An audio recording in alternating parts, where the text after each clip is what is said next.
Welcome to the World United. Welcome to the World United.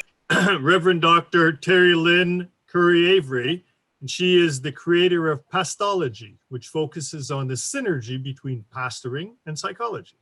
She holds a PhD from Hofstra University and a master's in divinity from Yale University. She's a transformational leader, speaker, author, and a retreat leader. Dr. Avery has a unique approach to transformation and manifestation.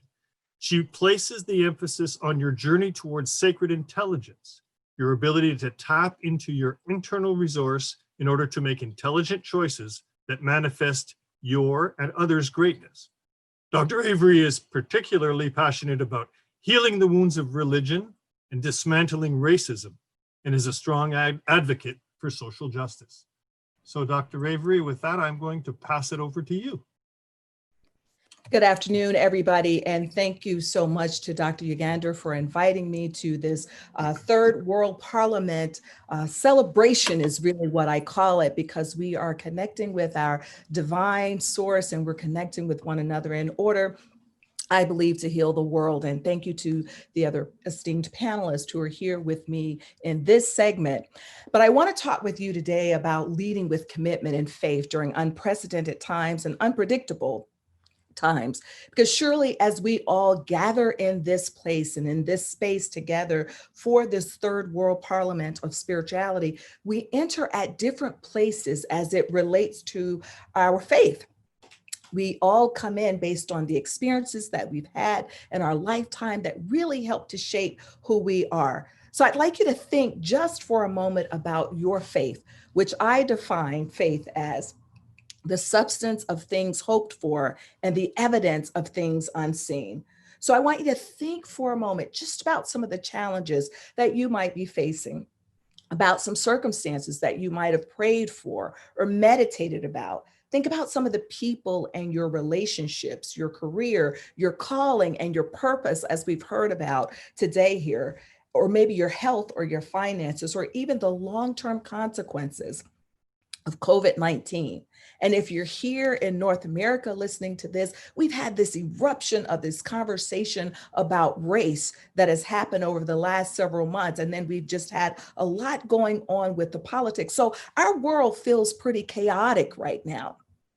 And the question is, how are we doing with faith during these moments? It's really critical to help us to think about how we're moving through this journey of faith. And so I ask you, if you would, just for a quick second, to rate your faith on a scale of 1 to 10. How are you doing on this journey of faith, with 10 being I'm doing really great with staying with it, to think that this world can change. This world will change, and I am a part of that change that I want to see. And I would imagine that during this roughly 9 months of COVID that we've had, your faith may have waxed and waned a little bit. So I want to say to you today that faith is the long haul. It's not something that's temporal. There are times that we experience these fateful moments in our everyday life. And I love how Leslie talked about the synchronicity. And some of us call it synchronicity, and some of us will say, well, I have faith that I'm going to get these tickets to my favorite concert prior to COVID, of course. That I have faith that I'm going to get these tickets, even though they're really, really hard to get. There are situations in life where we talk about faith on that level. But the faith that I'm really talking about today is the faith that comes with the trials that are inevitable in our lives, because we're all going to face them. And sometimes those trials might be self-imposed, like we've heard a little bit today in this panel, but in the panel discussion before, they might be self-imposed. We find ourselves in conflict in relationships and with everybody around us. And then sometimes they are beyond our control, because we didn't ask for COVID, did we? We didn't ask for job loss. We didn't ask for that diagnosis that we might have gotten. And so it's our charge to figure out, how will we move through those unpredictable situations? And there are trials that actually come sometimes when we try to live our purpose. You know, when we've been called to live our purpose. I would imagine that, with Dr. Yugandhar putting together this phenomenal experience, there were probably some trials that came along with this as well. And so sometimes we feel like there's something that gets in the way of us moving forward.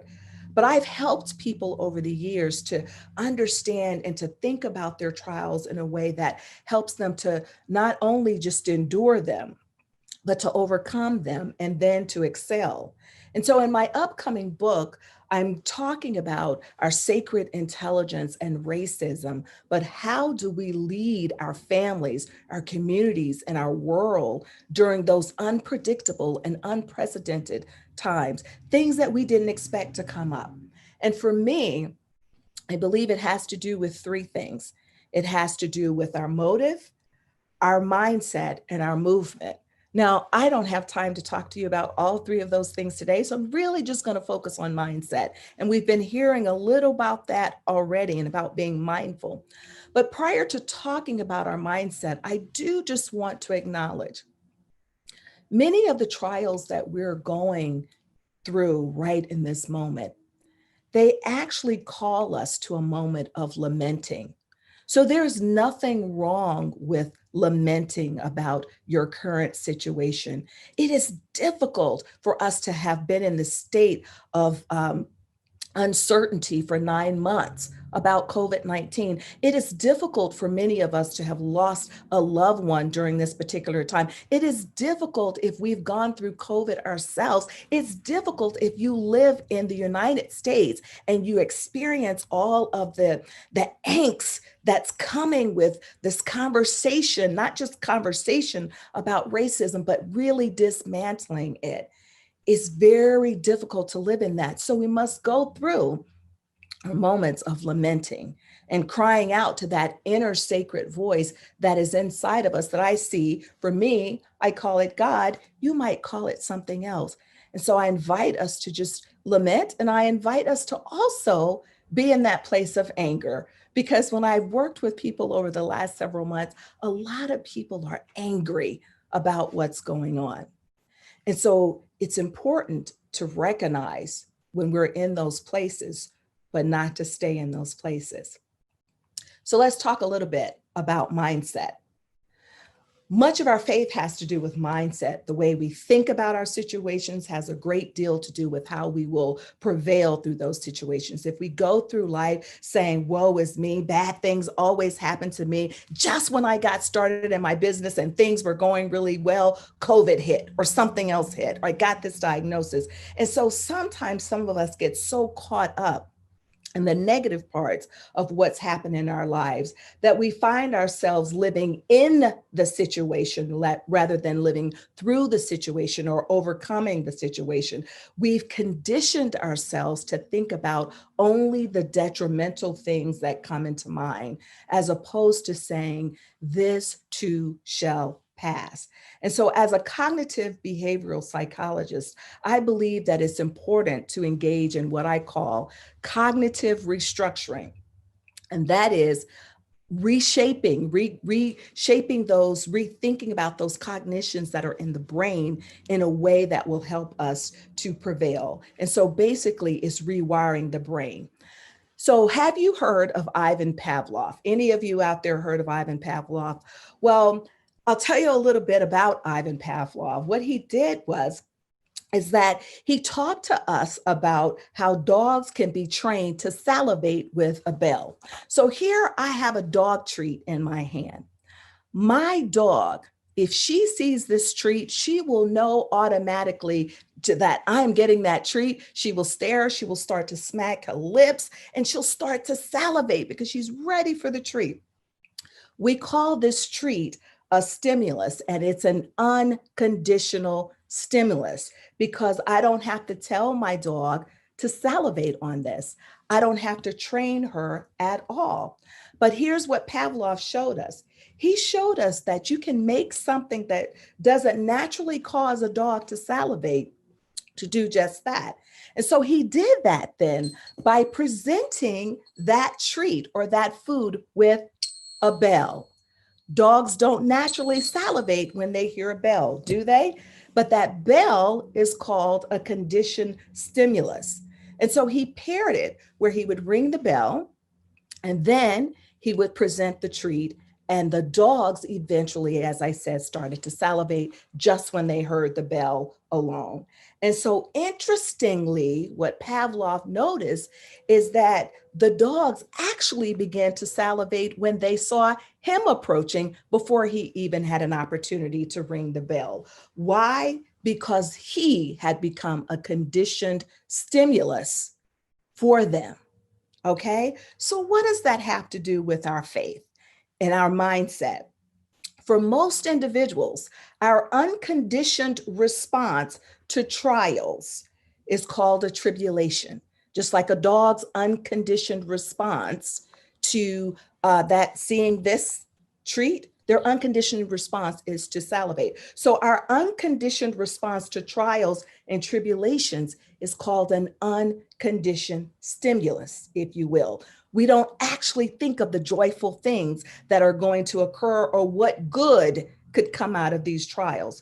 So, the unconditioned natural response can be fear, anxiety, overwhelm, anger, sadness, frustration, and so on. You name it. You've probably already experienced those things during this time of COVID. And what we have to do is to condition or train our brains how to respond differently. So, for instance, you can tell yourself that you're going to lose your mind if you lost your job, or if your business started to tank, or if you don't get that promotion, or if you can't get out of the house and go for a run today, or mix and mingle with other folks because of COVID. You could tell yourself that. And if you do, when something happens where you cannot get out of the house, or you lose your job, or all of those things start to happen, if you tell yourself that's what you're going to do, you then will engage in self-destructive or self-sabotaging behavior. Or you could tell yourself that you might get angry or hurt about something that happens in life. Or you could say, if this happens, I will be sad about it, I'll be angry about it, but I will be healthy. I will deal with it in a healthy way. So, how do we get through this though? How do we do more than just say, I'm going to tell myself the positive things? What we have to do is we have to become aware of how we think and what we think. We have to know what our automatic response is to trials and tribulations. And so I invite you then to be in tune with yourself and to begin to write down a list of thoughts and feelings that come up for you every time something happens that goes against what you would want to happen in your life. And so if you're used to saying always, never, I'm tired of, this situation is hopeless, that's your automatic response. And so I want you to think about what can you do differently? Because once you've identified that automatic response, you then take it to the next step and you say, how will I begin to refute that? Don't go down the rabbit hole like a lot of people do when they say, if this happens, X, Y, and Z will happen, and they take it to the nth degree. What you're going to do now that you've identified it is to refute that thinking. So first you become aware of what the thinking is, then you refute it, and you go through each thing that you've written down, each way that you've started to think about how you will handle that situation in a negative way. And rather than saying can't, say can, rather than won't, say will, rather than always, you can say things like sometimes, because just as Leslie just mentioned, our language is so important because we tell ourselves something will happen in this manner. We then begin to act and move in that manner that's consistent with the language that we've used. I want you to understand something. There is power in the tongue. Whatever you tell yourself is what will happen. So you have to learn how to replace it and begin to say to yourself, there's a lot going on in this world right now. I'm sick and tired perhaps of COVID, but what good is coming out of COVID in my life right now, despite what feels like an awful situation, and to be able to say, this too will pass. There's chaos going on in the world, but this too will pass, because ultimately, in the end, we all go back to be with sacred anyway. So even if it means the end is death, there is still something good to come from that. So I want to end by sharing this with you. The point that I want to make is that you can condition your mind to respond in faith rather than woe. And I want to be clear, however, that it becomes more than just about the words. It becomes the doing. And the doing is the movement part. And like I said, I don't have time to talk about that. But I want to leave you with this story as a final point. And it's the importance of mindset. And I want to take you back to 1990, if you would. And I want you to picture it. You're in Tokyo, and Buster Douglas and Mike Tyson are in the ring. They're in the ring and they're getting ready to battle it out. And so Mike Tyson is the favorite to win, because Buster Douglas, though, is just, he's newer on the scene. But Buster Douglas's mom says to him, "You are going to beat Mike Tyson." That was unheard of, because he was the champion. He was absolutely the champion. No one had ever beat him before. But she kept saying to him, "You're going to beat Mike Tyson." And so he was in the ring with Mike Tyson. He was in the 8th round. And in the 8th round, he got knocked out. And the referee began to count. And he said, 1, 2, 3, 4, 5, 6. He was counting unto 10. And the crowd is going wild. And then we hear the commentators say something like, "That's the Mike Tyson we've been looking for all night. No matter what happens, we've got to give a lot of credit to Buster Douglas because for making this a big fight." But then there's something that happens in that 10th round, because Buster Douglas, what he does, in the 8th round, he gets up and he goes to his corner and he gets renewed. And then something happens in the 10th round. He comes back with vigor, renewal, almost supernatural energy, and he knocks out Mike Tyson, who has never been defeated. He did what his mother told him he would do, knocked out Mike Tyson. But here's the most amazing part of this story. Buster Douglas's mother had died 2 days before that fight. What a great trial for Buster Douglas. He must have felt this unbearable heartache, and maybe he wanted to give up, and he could have died with his mom and said, "I'm not able to go on." But he knew that he had to go on, and he knew he had to knock out Mike Tyson because his mother believed that he could. She poured a belief into him and assured him that he could go on. And she was saying to him, "You're going to have some giants in your life to defeat, but believe me, you can overcome them." She probably taught him, like many of our ancestors, that if you have the faith as a grain of a mustard seed, that all things are possible. She must have said to him, "Don't look at life with the naked eye, but look beyond to the supernatural, to the spiritual eye and the power that lies within." And so maybe she understood that you could do all things through the one who gives you strength. And she must have known that our faith governs our actions, and our actions will dictate how we get through our trials. So we can't get our actions right unless our mindset is right. So I want to just invite you today, dear friends, to get your mindset right as you go through the trials of life, because that's what faith is. And ask the sacred that dwells within you for that wisdom that you need to keep going on. And I assure you, when you can't find your own faith, go back to your ancestors like Buster Douglas did and gather that faith and move through life, because that is the way that we lead our families, our community, and our world, living with faith during unprecedented times. We do it with the mindset we have. And so I just want to thank you for your time, and I just want to encourage you to keep moving forward.